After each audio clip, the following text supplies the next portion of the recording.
Welcome back to part 3 of this 4-part series on identity. Next week, we are going to conclude this 4-part series by answering the question that is right at the center of the question and the subject of identity, and that is, who are you? You don't want to miss that. If you haven't already, please consider subscribing to this channel and sharing these videos if they are a blessing to you. So, in part 1 and 2, we've seen that Jeremiah began his ministry at a time when the nation of Israel had already prior been divided into two.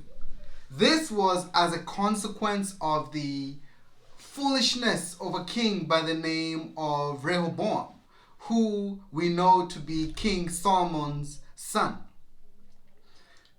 10 tribes had formed northern Israel. 2 tribes had formed the kingdom of Judah to the south.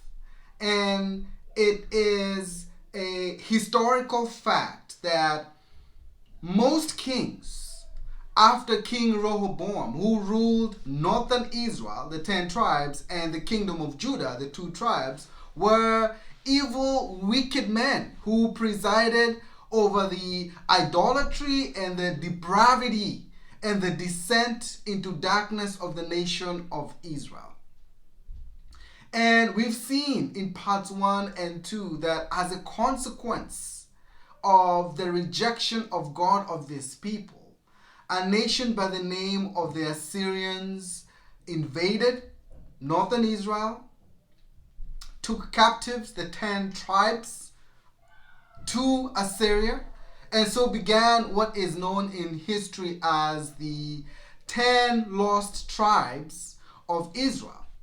And all that remained were the tribes of Judah and the tribe of Benjamin to the south. And it is against this backdrop we've seen that Jeremiah begins his ministry. We've seen that he labored for 40 years to the kingdom of Judah, to the tribe of Judah, and to the tribe of Benjamin, trying to keep what happened in northern Israel, the invasion of the Assyrians to northern Israel and the taking away into captivity the 10 tribes. He was trying to avoid that happening to the 2 remaining tribes because they were sold out and have already descended into idolatry and depravity and darkness. And he was trying to call them back into their identity in God and with God. And so this was his ministry for 40 years. Unfortunately, his prophecies, his warnings, his teachings to the remaining kingdom of Judah fell on deaf ears. They refused to acknowledge that it is the idolatry and the rejection of God that had caused the 10 tribes to be taken away into captivity. They had refused to acknowledge that it is their idolatry that had caused that judgment to fall on that nation. They failed to realize that their own idolatry and depravity and rejection of God was inviting the same judgment. And so for 40 years, Jeremiah labored, talking to them, preaching to them, calling them back to God, but it did not work. Jeremiah chapter 52 from verse 12.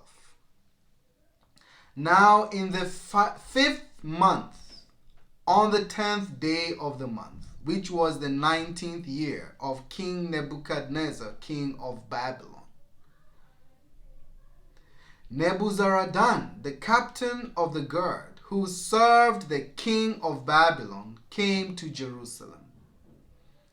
He burned the house of the Lord and the king's house, all the houses of Jerusalem, that is, all the houses of the great men, he burned with fire. Verse 15. Then Nebuzaradan, the captain of the guard, carried away captive some of the poor people, the rest of the people who remained in the city, the defectors who had deserted to the king of Babylon, and the rest of the craftsmen. Verse 31. Now it came to pass, the king of Babylon struck them and put them to death. Verse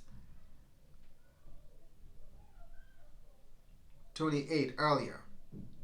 These are the people whom Nebuchadnezzar carried away captive in the 7th year. 3,023 Jews. Verse 29. In the 18th year of Nebuchadnezzar, he carried away captive from Jerusalem 832 people. Verse 30.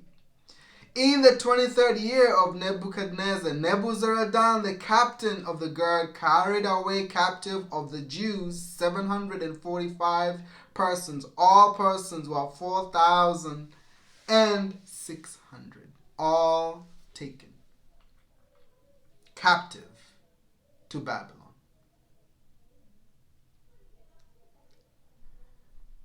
Judgment had come to Israel.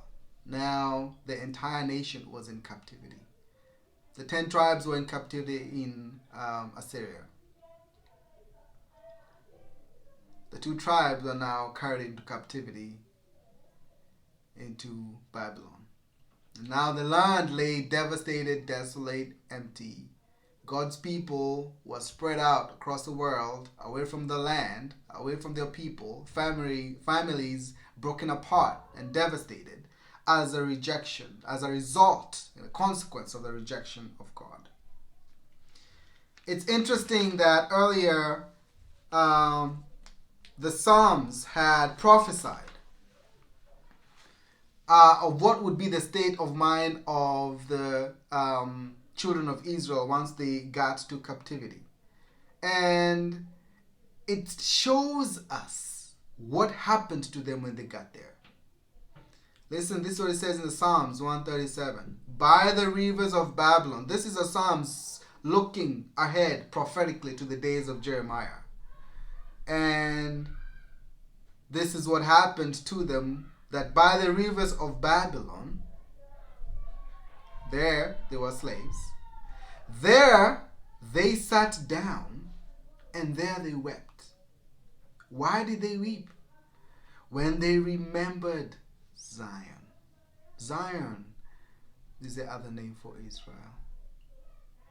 So the captivity caused them to finally reckon, realize, remember God. But was too late. They were too late. They were already in captivity. They had lost their identity. Now look at the sequence as I finish this 3rd part. It began with an identity crisis as a result of their rejecting God. You reject God, you don't know who you are. You are in identity crisis. Identity crisis leads into false identity because you worship and believe everything except God. This false identity causes you to lose your identity. And that is what happened to them. Taken into captivity, and they lost their identity. My friends, part 4, the final installment, we'll see. The question that we need to answer, I need to answer, you need to answer, is, based on all of this, who are we? And who are we in God? what is our identity next week.